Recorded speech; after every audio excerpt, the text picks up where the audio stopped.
বাংলাদেশে ঈদ শনিবার। আওয়ামী লীগের কার্যক্রম বন্ধ আছে, বন্ধ থাকবে মির্জা ফখরুল। ৩৫ বছর পর প্রথমবার এক জামাতে থাকবেন রাষ্ট্রপতি ও একজন পুরুষ প্রধানমন্ত্রী। সেতুমন্ত্রীর মন্তব্যকে বিদ্রূপ করে কুদ্দুস বয়াতির পোস্ট। ছিনতাইকারীর হ্যাচকা টানে প্রাণ গেল গৃহবধূর। স্বর্ণের দাম ভরিতে কমল প্রায় ২৫,০০০ টাকা। পারমাণবিক বিপর্যয়ের প্রস্তুতি নিচ্ছে বিশ্ব স্বাস্থ্য সংস্থা। বাংলাদেশে ঈদ শনিবার। ইতিমধ্যে জাতীয় ঈদগাহে সকাল ৮টা ৩০ ঈদের প্রধান জামাত অনুষ্ঠানের ঘোষণা দিয়েছে ইসলামিক ফাউন্ডেশন। দেশে শাওয়াল মাসের চাঁদ দেখা না যাওয়ায় শনিবার ঈদ উল ফিতর উদযাপনের সিদ্ধান্ত জানিয়েছে চাঁদ দেখা কমিটি। তবে সৌদি আরবের সাথে মিল রেখে চট্টগ্রামে ঈদ উদযাপন করবে শতাধিক গ্রামের মানুষ। দেশের সর্বত্র এখন ঈদের আমেজ। নারীর টানে বাড়ি ফিরতে শুরু করেছে মানুষ। আওয়ামী লীগের কার্যক্রম বন্ধ আছে, বন্ধ থাকবে। আওয়ামী লীগ সম্পর্কে এমন অবস্থান জানালেন মির্জা ফখরুল। দলটির সাম্প্রতিক তৎপরতা প্রসঙ্গে বলেন, তারা বিচ্ছিন্নভাবে কিছু কাজ করার চেষ্টা করলেও তাতে কোনো লাভ হচ্ছে না।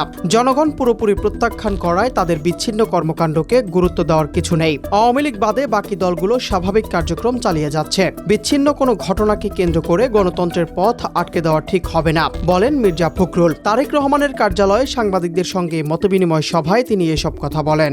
একসঙ্গে ঈদের নামাজ আদায় করবেন দেশের রাষ্ট্রপতি ও একজন পুরুষ প্রধানমন্ত্রী, যা ৩৫ বছর পর এবারই প্রথম। জাতীয় ঈদগাহে ঈদের প্রধান জামাত অনুষ্ঠিত হবে সকাল 8:30টায়। স্থানীয় সরকার প্রতিমন্ত্রী মীর শাহে আলম জাতীয় ঈদগাহের প্রস্তুতি পরিদর্শন শেষে জানান, দীর্ঘদিন পর জাতি একজন পুরুষ প্রধানমন্ত্রীকে রাষ্ট্রপতির সাথে একই জামাতে নামাজ পড়তে দেখবে। ৩৫ থেকে ৪০,০০০ মুসল্লির জন্য প্রস্তুত করা হয়েছে ঈদগাহ মাঠ। নিরাপত্তার জন্য এসএসএফ সহ আইন শৃঙ্খলা বাহিনীর কয়েক স্তরের নিরাপত্তা ব্যবস্থা জোরদার করা হয়েছে। গত ৩.৫ দশক ধরে নারী প্রধানমন্ত্রীরা আলাদাভাবে ঈদের নামাজ আদায় করতেন।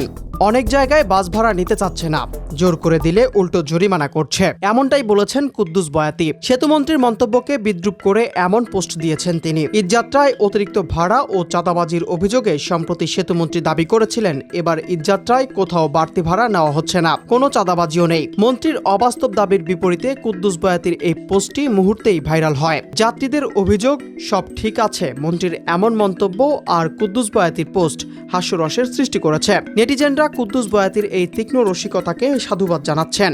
রাজধানীতে ছিনতাইকারীর হ্যাচকা টানে রিকশা থেকে পড়ে এক গৃহবধূ নিহত হয়েছেন। তার নাম মুক্তা আক্তার। তার স্বামী জানান, মুক্তা ব্যাটারি চালিত রিকশায় পল্লবীতে ঈদের কেনাকাটা করতে যাচ্ছিলেন। পথে একটি দ্রুতগামী প্রাইভেট কার থেকে ছিনতাইকারীরা তার ব্যাগ ধরে হ্যাচকা টান দিলে তিনি রাস্তায় পড়ে মাথা ও কপালে গুরুতর আঘাত পান। ঢাকা মেডিকেল কলেজ হাসপাতালে নিয়ে গেলে চিকিৎসক তাকে মৃত ঘোষণা করেন। ঢাকা মেডিকেলে পুলিশ ক্যাম্পের ইনচার্জ জানান, ময়নাতদন্তের জন্য মর্গে রাখা হয়েছে। বিষয়টি তদন্ত করছে তুরাগ থানা পুলিশ। স্বর্ণের দাম ভরিতে কমল প্রায় ২৫,০০০ টাকা। সর্বশেষ তথ্য অনুযায়ী বর্তমানে ২২ ক্যারেট স্বর্ণের প্রতি ভরির দাম ২,৬২,২৬৫ টাকা, ২১ ক্যারেট ২,৫০,৩৬৮ টাকা এবং ১৮ ক্যারেট স্বর্ণের দাম দাঁড়িয়েছে ২,১৪,৬১৮ টাকায়। গত ১১ মার্চ ২২ ক্যারেট স্বর্ণের দাম ছিল ২,৮৭,২৬২ টাকা।